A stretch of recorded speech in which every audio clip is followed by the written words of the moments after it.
Izin Pak, saya jalan peluncur Pak. Nah ini cepat begini Pak. Set. Mungkin karena pakai motor listrik ya Pak. Itu dia. Oke. Pak, bicara soal motor listrik Pak, itu salah satu juga yang menjadi perbincangan publik, pengadaan fasilitas pendukung yang ada di sana. Itu gimana sih Pak? Sampai pada akhirnya dirasa perlu untuk mengadakan, kalau saya nggak salah itu ada 25.000 unit ya Pak ya. Anggaran sampai hampir 1 triliun Pak. Apa ini memang dirasa perlu Pak? Apa ini sudah melalui proses riset, proses uji saintifik, sehingga pada akhirnya diperlukanlah sepeda motor listrik untuk mendukung pelayanan dapur gizi. Jadi motor listrik itu kan anggarannya tahun 2025 ya. Anggaran tahun 2025 itu kan direncanakan tahun 2024. SPP ini 30.000 untuk meningkatkan, untuk mendukung operasional mereka. Sekarang SPPI ketika dia menjadi KSPPG, dia berkomunikasi dengan para penerima manfaat, dengan kepala sekolah, dengan kepala desa. Dia kendaraannya apa? Sepeda motor. Kalau masalah teknis, motor listrik dan lain-lain itu kan bukan domain saya ya, itu kan PPK. Tapi yang jelas dibutuhkan sepeda motor. Kemudian terjadi dugaan tindak pidana dalam proses pengadaan motor listrik itu, silahkan dicermati sama-sama. BGN tidak tertutup. Silahkan dicermati, apabila ada mens rea, tindak pidana, silahkan diproses. Ya, tapi yang jelas memang di awal direncanakan bahwa para KSPPG ini membutuhkan kendaraan dan membutuhkan yang simple sepeda motor. Ya, itu dia Pak, bahwa kemudian itu kan anggaran juga yang tidak sedikit Pak ya.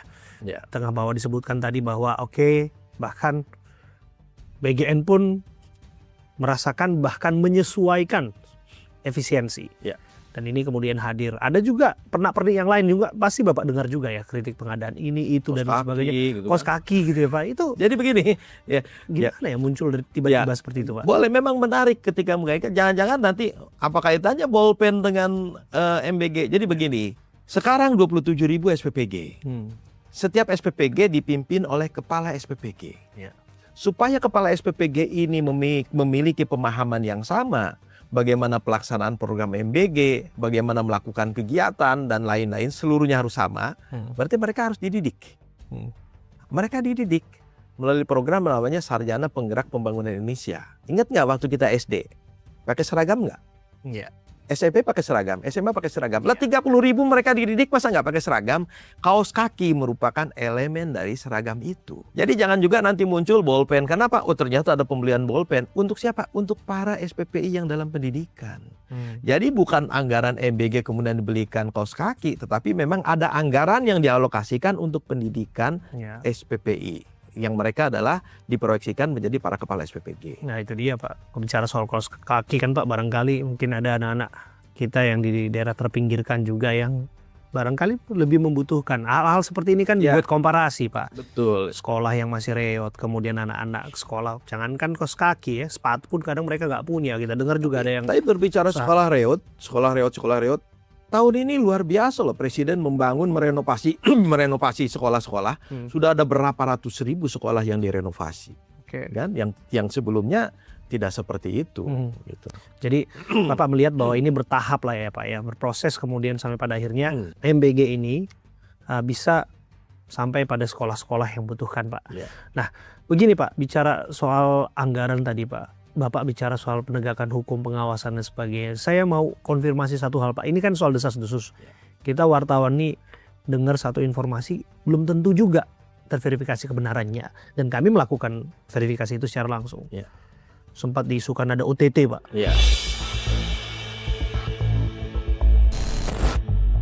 Ada yang menyebutkan pimpinan dari Badan Gizi Nasional OTT ditangkap karena korupsi. Itu benar nggak sih Pak? Ya kan alhamdulillah saya bisa hadir di sini, gitu kan. Saya serahkan kepada Allah yang menyebarkan isu tersebut, disembuhkan hatinya yang sakit. Ya kan kok menyebar isu seperti itu? Berarti kan dari hati yang tidak baik. Makanya saya hanya berdoa semoga yang menyebarkan isu tersebut hatinya disembuhkan menjadi lebih sehat. Iya. Wakil kepala yang lain juga masih ada dalam posisinya ya Pak ya? Iya, masih sampai sekarang. Ada Bu Nani masih ada bekerja, Pak Pusung masih bekerja, saya masih bekerja. Berarti ini semua kabar burung yang tidak bisa diverifikasi kebenarannya dan terbukti memang pada saat ini masih menjalankan tugas dan fungsinya. Kira-kira menurut Bapak apa di balik isu ini, Pak? Kan tidak semua orang mendukung program MBG. Ya, yang tidak mendukung mungkin mencari berbagai macam cara. Iya. Ya kan? Bahkan saya melihat sih berita-berita negatif yang terus-menerus muncul Bapak ikutin tuh? di media. Saya ikuti. Lihat komen-komennya gimana? Komen-komen, alhamdulillah saya kan sudah banyak belajar bagaimana menguatkan hati. Jadi biasa saja gitu komen. Jadi begini, kejahatan itu merajalela apabila orang baik diam. Kenapa? Nah, saya kaitkan dengan MBG. Komen-komen negatif tentang MBG itu akan terus merajalela di atas. Apabila 29.000 mitra, 29.000 pengawas gigi, 29.000 pengawas keuangan, 1.290.000 relawan, dan 60 juta penerima manfaat itu diam, tidak memberikan komentarnya. Apa sih manfaat MBG? Jadi mereka diam. Kenapa? Ya makanya mungkin takut dibully maksud Bapak. Kalau kasih komentar positif, nah, saya mendorong mereka udah mulai aja dong berikan komentarnya. Saya kalau misalkan nanti, wah Pak Sony provokator, nggak apa-apa. Saya provokator untuk menyebarkan informasi-informasi yang baik, yang memang untuk meluruskan supaya tidak terjadi disinformasi. Oke. Saya provokator untuk mengatakan kebenaran sekalipun itu pahit. Ya, saya provokator dan saya dorong. Hari ini saya dorong, ya sebarkan ini. BGN itu bukan lembaga penegakan hukum. Ya. Penegakan hukum itu kan ada di Polri, di Kejaksaan untuk kasus-kasus pidana umum gitu ya. BGN itu bukan. Jadi salah kaprah ketika ada orang mengatakan, Pak ini ada jual-jual BGN, jual-jual titik, kenapa BGN tidak bertindak? Ya bertindak BGN seperti apa? BGN tidak melakukan penyidikan. BGN sekarang. Nah sekarang saya intens berkomunikasi dengan aparat penegakan hukum. Ayo serius kita bongkar. Gitu. Nah itu dia sih Pak. Saya sih sependapat.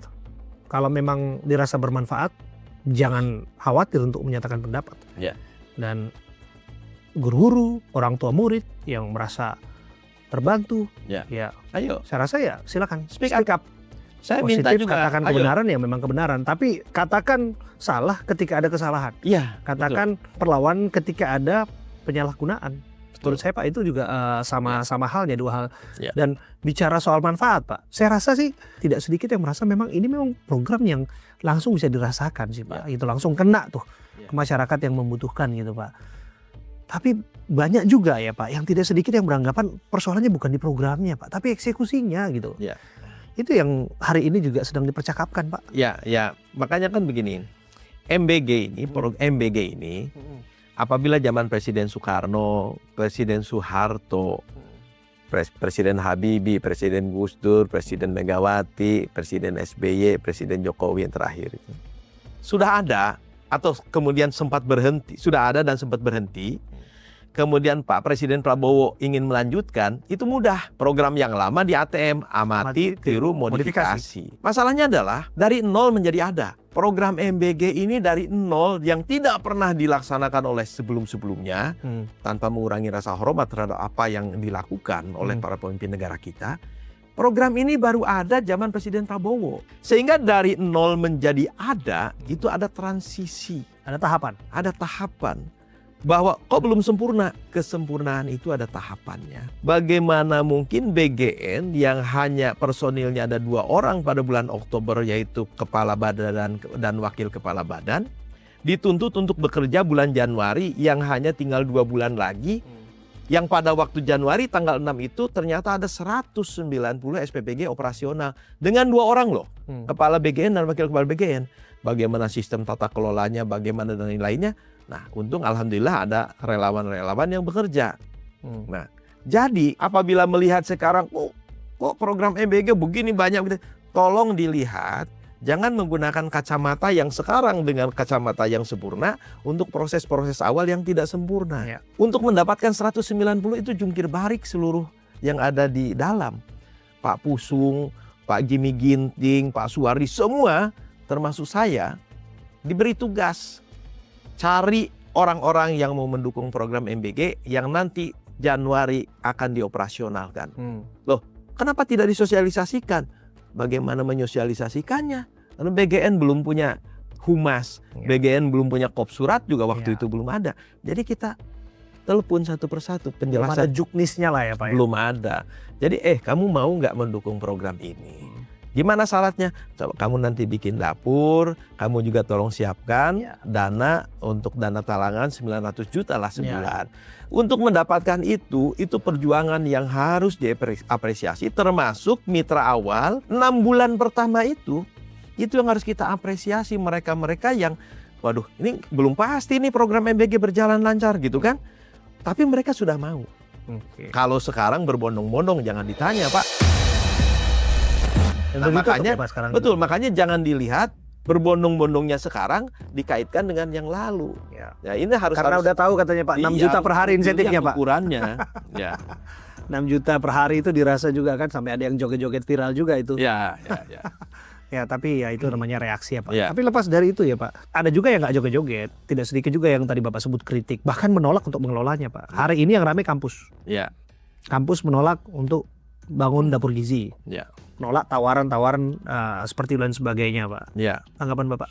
Ya, jadi itu kan bermula dari Universitas Hasanuddin membangun SPPG, mengajukan kepada kami bahwa kami akan membangun SPPG di Universitas Hasanuddin. Oke, kita setujui, ya kan? Siapapun yang mau mendukung program kan kita setujui. Kan kita tidak mengkaji apa kaitannya kampus dengan MBG, enggak. Oke, ajukan. Baru kemudian ada surat kepada BGN, kepada kepala BGN, kampus-kampus yang dapat dijadikan mitra program MBG adalah ini. Jadi sifatnya menginformasikan kepada BGN, tidak kemudian BGN menawarkan, ayo bangun. Itu dasarnya adalah surat itu. Tapi kenapa pertimbangan itu sampai ke kampus Pak? Ini kan kampus ini kan ruang belajar Pak. BGN tidak menawarkan. Pihak kampus awalnya yang menawarkan kepada BGN, yaitu Universitas Hasanuddin itu, bahwa MBG dibangun di dalam kampus Unhas. Katanya satu, pertimbangannya sebagai pengabdian masyarakat.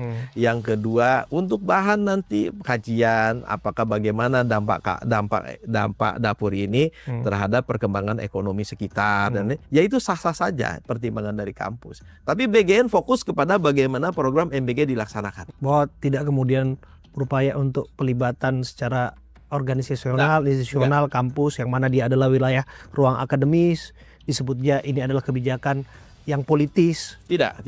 Ini kemerdekaan. Apabila mau bergabung, apabila mau mendukung dengan membangun SPPG, silahkan. Kan BGN tidak bisa melarang. Dan apabila menolak itu juga hak. Apabila menolak itu juga hak. Itu saya rasa fair Pak. Fair juga saya lihat ketika Bapak berhadapan dengan pengkritik atau pemprotes ya Pak ya. Jadi sah-sah saja kalau orang kritik juga ya Pak ya. Ya boleh dong. Ketika Bapak juga bilang, ayo sampaikan kritik dan berhadapan dengan pendemo ya Pak ya. Saya melihat Bapak di sana juga Pak. Iya, karena saya melihat yang pendemo ini kan masif sekali. Dan hanya 2. DH dan SS. Dadan Hindayana dan Sony Sonjaya. Makanya saya tertarik, ada apa ya? Oke, silakan. Oke, makanya saya kemudian ingin komunikasi. Ayo kita ngobrol yuk. Saya bilang, jangan-jangan ada sumbatan gitu ya. Saya ingin membuka sumbatan itu. Tapi kalau ketika saya ingin membuka sumbatan itu kemudian tidak mau dibuka sumbatan itu, berarti kan kenapa sih nggak mau dibuka? Makanya saya nawarkan, ayo kita diskusi di ruangan saya. Di tengah tekanan ekonomi yang dirasakan, apa yang akan terjadi ke depan pada program makan bergizi gratis? Tidak semua anak-anak mengenal buah-buah. Ada satu kejadian, guru aja tidak tahu ini apa. Ya? Oh iya Pak? Betul. Ada siswa bertanya, Bu Guru ini apa? Sebentar saya tanya dulu. Ini pedalaman ya. Maksudnya di pinggiran betul itu ya. Kemudian tanya, oh ini anggur.